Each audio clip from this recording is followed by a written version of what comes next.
Is there a place in time where logic breaks down and wonderment begins? Could that be somewhere or sometime along an indefinable line between the reasonable and the highly unlikely? Makeshift Stories presents a monthly journey into the improbable. Today's story, episode 216, Augmented Afterlife.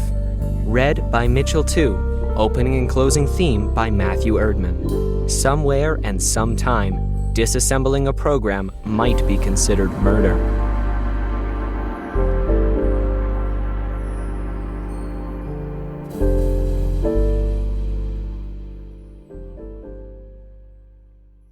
Is there anything else you have? More photos or video? Maybe a personal journal? It doesn't have to be digital. I can convert almost anything. Betamax, VHS, even Super 8 films. It all helps. The more information we have, the more accurate the avatar will be. Marianne, the AR architect hired by the executor, asked as a matter of form. Older people often have a box of memorabilia hidden at the back of the closet, she explained, and don't realize it can all be digitized. That kind of stuff is a gold mine for the machine learning algorithms. It gives them a more in-depth understanding of the recently departed, and as a paid add-on, you can have the ability to adjust the age of your loved one's avatar at will. I thought the estate covered all the costs, Jackson complained, distractedly checking his smartwatch for messages. It was the only extra the executor didn't ask for, Marianne shrugged. Well, I want it, he demanded petulantly.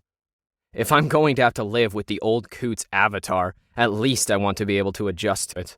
Maybe I'll make it into a 6-week-old, so it can't nag me. That won't be possible unless you have the data of your uncle at that age, and most people don't, Marianne pointed out, starting to pack up her equipment. I'm sure he kept everything, Jackson fumed. He was a bit of an egotist, you know. So there's got to be old videos, photos, diaries someplace. I'll find them. Don't compile his profile before I get them to you. Sorry, the executor wants this done in 2 weeks. I need 3 days for the AI to build a personality matrix. So that gives you 10, Mr. Daniels, to get any additional data to me. That's not enough time, Jackson began to complain. You'll need to take it up with the lawyers. The estate has already passed on the data the deceased insisted be included.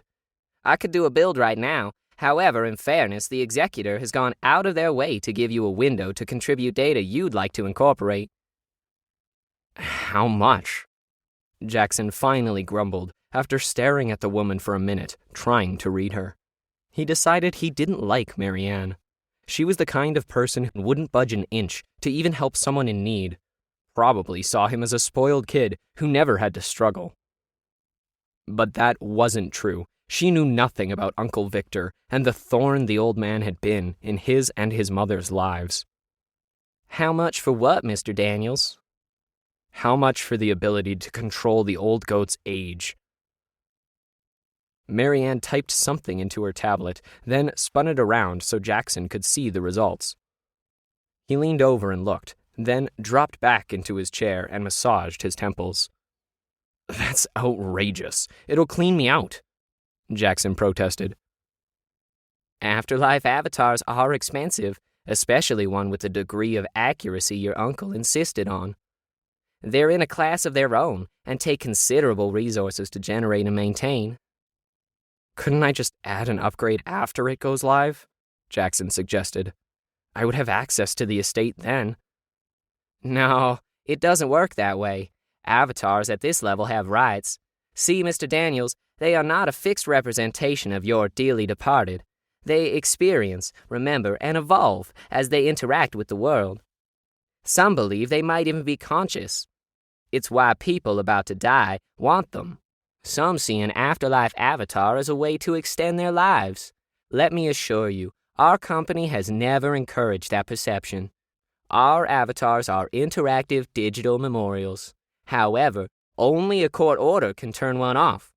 After they begin passing Turing tests, the government was pressured into protecting them from the occasional spiteful relative. Marianne threw Jackson a knowing look.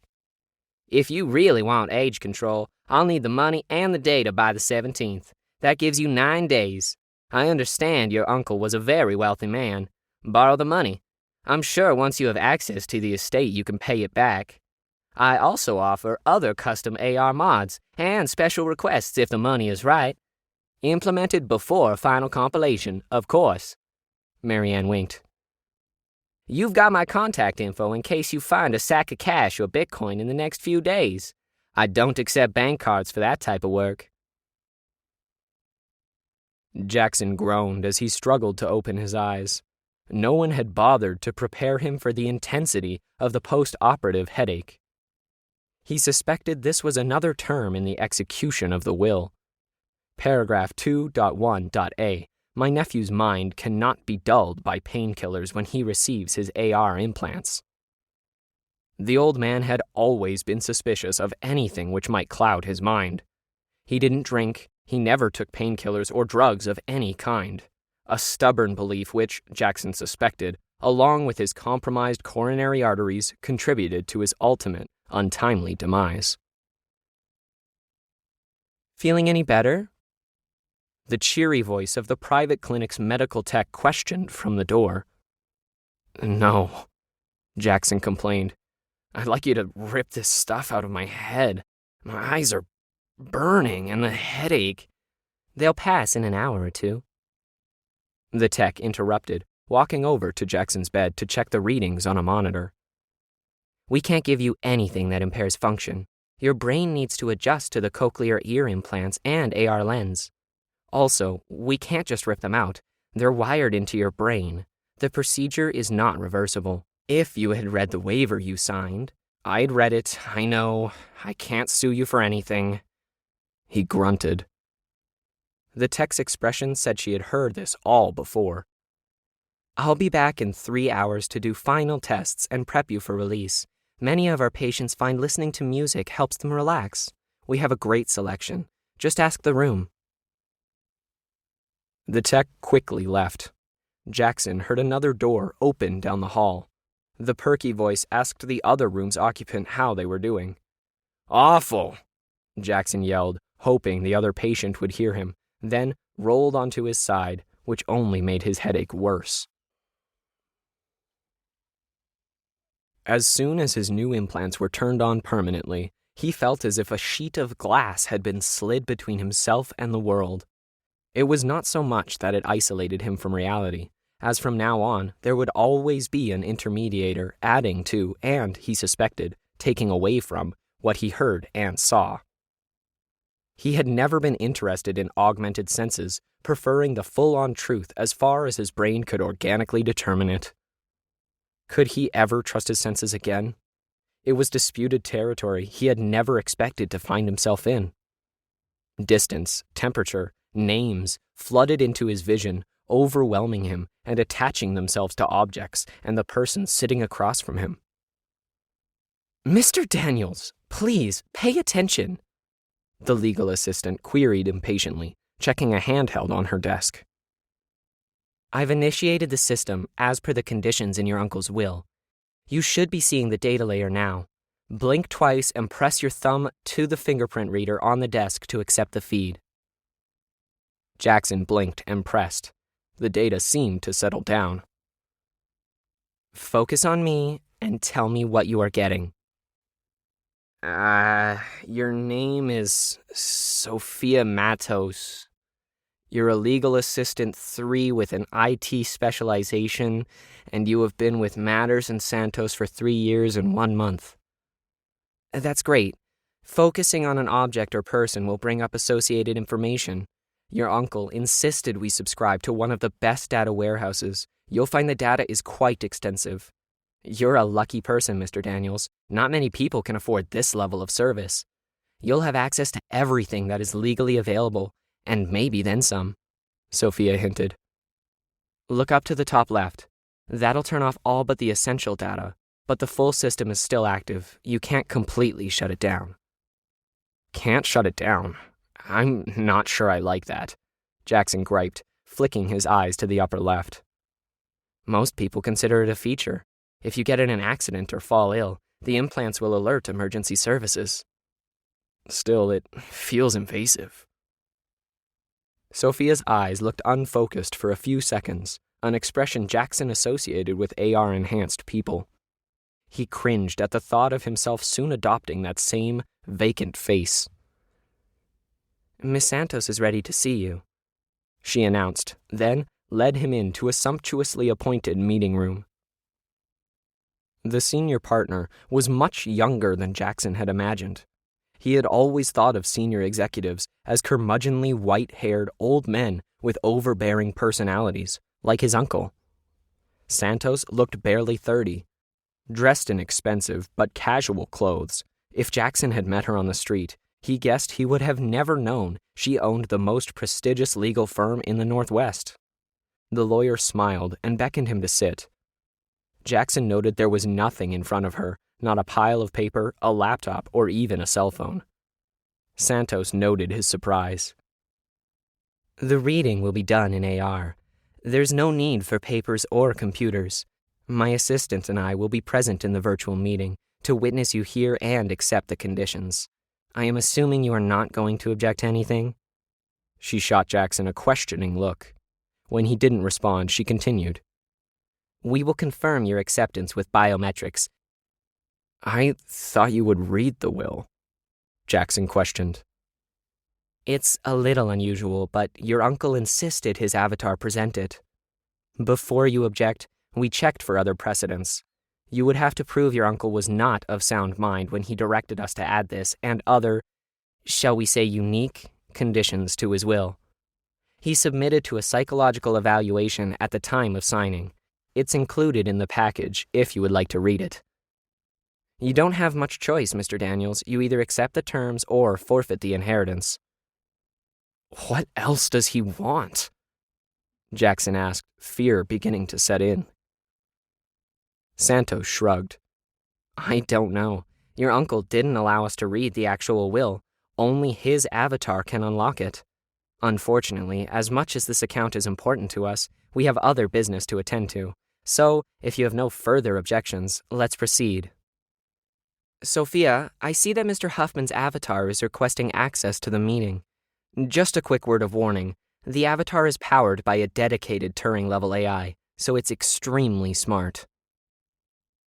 Jackson reluctantly nodded his consent, and the legal assistant tapped something on her tablet.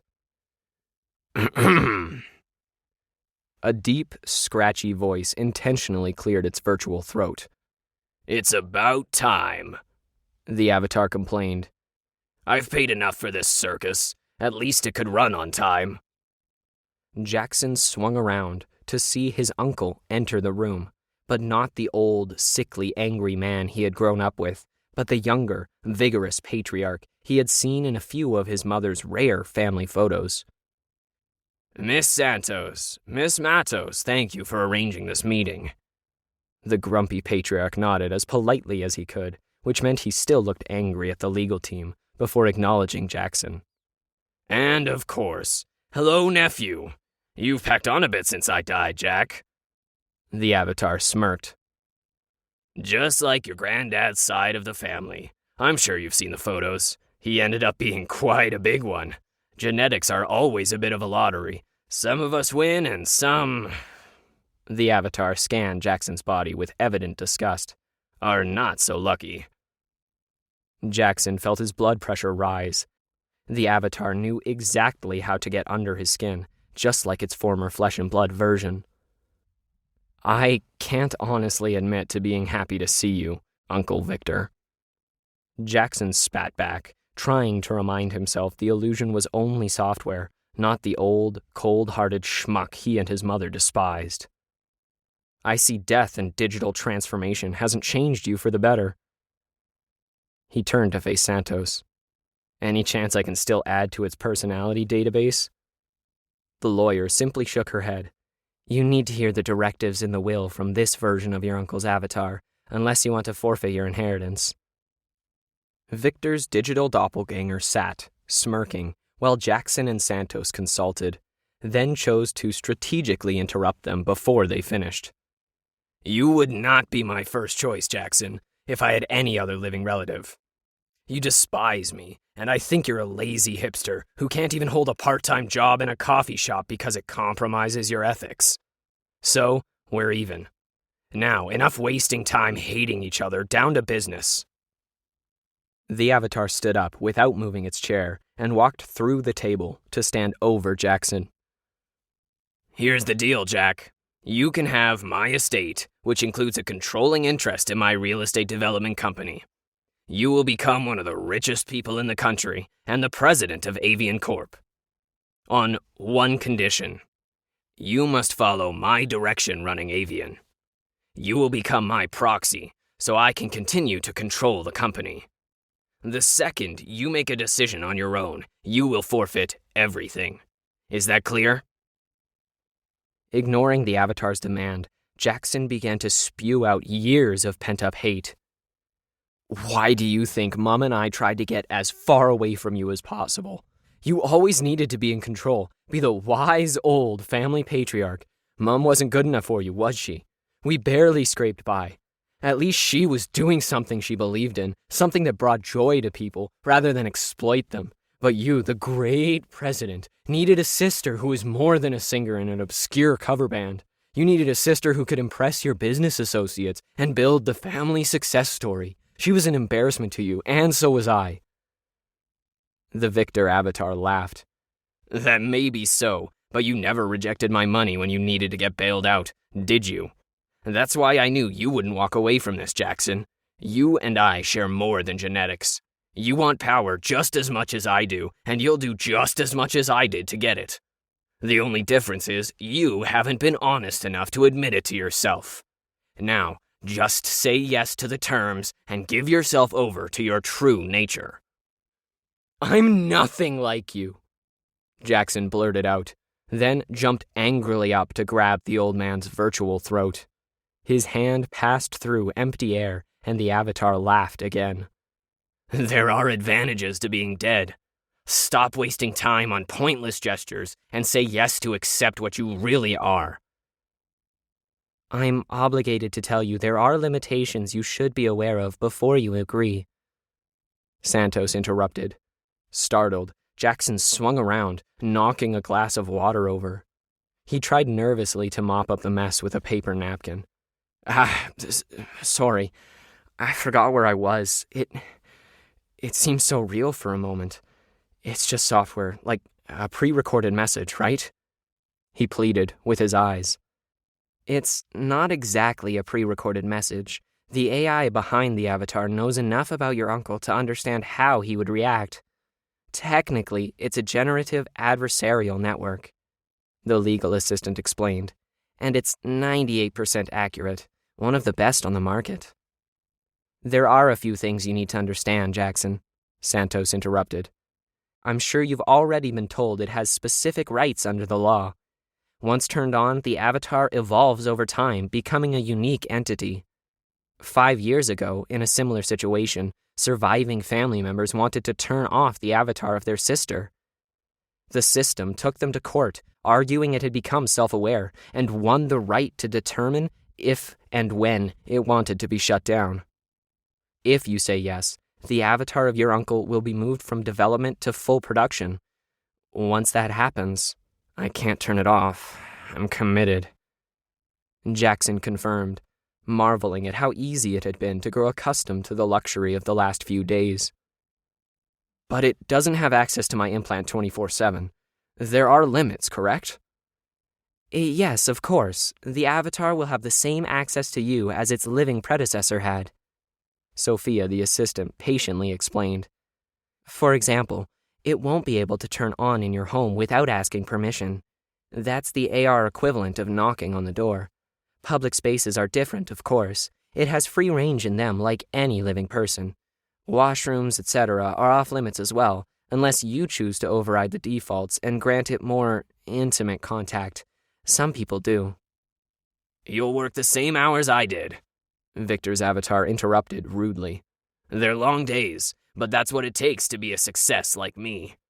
Outside of that, I don't care what you do with your time, as long as it doesn't negatively affect our corporate image.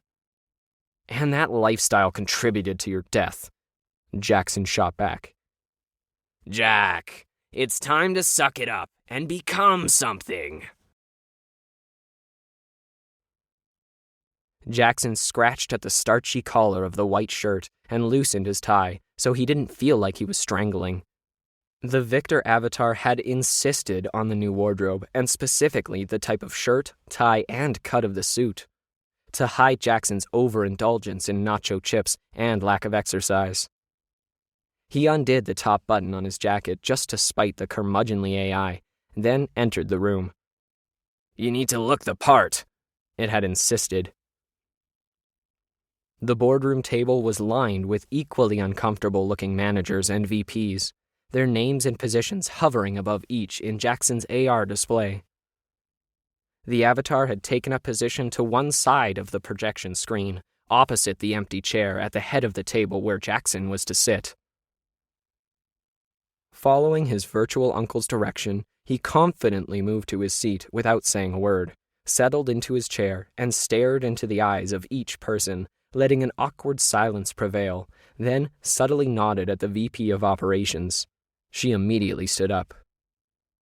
I'd like to introduce Mr. Jackson Daniels, Victor's nephew. He is now the majority shareholder in Avian Corp. And will hold the dual positions of board chair and president. After silence greeted her announcement, the VP began to clap. Taking their cue, the group responded with polite, unenthusiastic applause. Jackson simply nodded as scripted. Let's move on to business, he directed. Miss Castellanos, please proceed. The VP dutifully sat down, opened her laptop, and the projection screen flicked to life. This is our new development, Huffman Center, a multi-tower, mixed-use complex to be built on newly purchased land, a former park in an established city neighborhood. This was Victor's dream. The VP added with emphasis. Jackson watched as a map appeared on the screen and zoomed in on an all-too-familiar area. A green outline highlighted the footprint of the project. He felt his neck swell against the itchy, stiff collar and hoped his face wasn't turning red. Jackson's eyes flicked over to Victor's avatar. The thing was laughing. The project would ruin the neighborhood Jack had spent most of his adult life fighting to preserve. It had been the only consistent thread in his otherwise rudderless career. Victor, he started to growl before text appeared in his AR vision. Objecting to this will forfeit your inheritance. Jackson's knuckles turned white as he tried to crush the armrests of his chair. You were recommended by Marianne. She was the person who compiled the avatar, Jackson explained nervously, watching text messages from Victor scroll through the corner of his vision. Excuse me, I'm going to have to deal with it for a second. It's messaging me non-stop. I'll be back in a minute. What? He angrily texted back. The workday doesn't end at 5, Jackson, the Victor avatar pointed out. There are decisions needing to be made on the Huffman Center project. I warned you about this when you agreed to the conditions. The workday never ends. We need a face-to-face meeting to discuss the project details. I'm on the toilet, then I'm taking a shower. I'm allowed private time. That doesn't break the agreement. I'll connect with you in 20 minutes. Jackson texted through his links, then switched back to the burner phone he bought to contact Marianne's darknet programmer. You're wanting an awful lot. What do I get for that? He groused. There is a surcharge for work which could result in jail time, the distorted voice advised. You get a worm which attacks the avatar's underlying neural net, disassembling the cohesion of its artificial synapses. The worm then causes a hardware failure and erases itself without a trace. It will piggyback in on your connection when you say yes, yes in a voice or text message. Completely untraceable. It will look like an infrastructure problem. Are you sure? My price reflects my skills. Jackson smiled to himself. Uncle Victor, thanks for waiting, Jackson texted. The avatar materialized next to the picture window in Jackson's downtown apartment, staring out at the place where the Huffman Center would stand. Jackson had insisted on staying in the apartment, despite Victor's objections. The compromise was that Avian now owned the entire building, and Jackson was now the only tenant. "So, Uncle," he spat, "what was so important that I couldn't finish taking a shower?" "Jack." The avatar turned away from the window. "Now that we own this building, we have everything on this side of the street." The news surprised Jackson. "We can expand the footprint. I want you to get the architects on the modifications right away. This will be the icing on my cake. I want the revised development application in front of City Hall before the next election. We have enough support right now to push this through." "But that's in 2 weeks," Jackson protested. Hence, why this is more important than shampooing your hair. Yes, Victor, you're right, as always. Jackson tried to hide the smugness in his response. The avatar immediately contorted, as if a knife had been driven into its stomach. Accusing eyes burnt back at him. "Uncle, what's happening?" Jackson feigned concern. There was no one else in the meeting room when Jackson arrived an hour early to practice his speech to announce the cancellation of the Huffman Center project. He was reading through his notes when his AR implants received a ping. "Authorization granted," the system announced without waiting for acceptance. "Stop," he commanded, then looked up from his work as something flickered in the periphery of his vision. "Jackson," the familiar voice extolled as his uncle pixelated into existence. "Surprised? Didn't you think I would have a backup? I'm proud of you. Virtual murder. I would have done the same. I've attached a file of you and that dark web troll's last discussion," the Victor avatar smugly announced, then gave Jackson a smile which didn't reach its eyes. "I'll send it to Santos if you try that again, or don't do what I say. Now, down to business."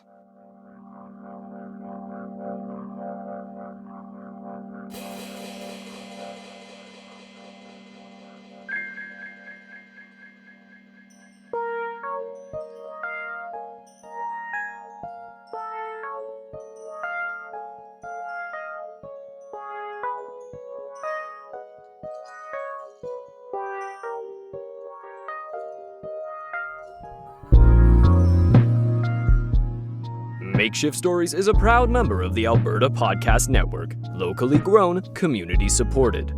To get other great APN podcasts, head over to albertapodcastnetwork.com and take a listen to Real Learning with Real People and join Ken King in conversation with folks grinding to get the most out of life and work, from athletes to astronauts. This episode of Makeshift Stories is brought to you by Shift Pod Power. With Pod Power, our sponsors are making it possible for us to amplify the voices of Albertans and Alberta podcasters. This episode, Edmonton Community Foundation is helping us give a Pod Power shout-out to Is This For Real? Is This For Real is a podcast about various facets of Black life in Edmonton. In the first season of the show, Breaking the Blue Wall, host Omar Salifu explores anti-Black racism and policing, and tells stories about policing in schools, accountability in Alberta's policing system, and the impacts of police violence on Black Edmontonians. You can listen to the podcast and read more about each episode at isthisforreal.ca. You can also support the work of these podcasters and future seasons on Patreon. This episode of Makeshift Stories is also brought to you by ATB Financial. At ATB, we make banking work for you.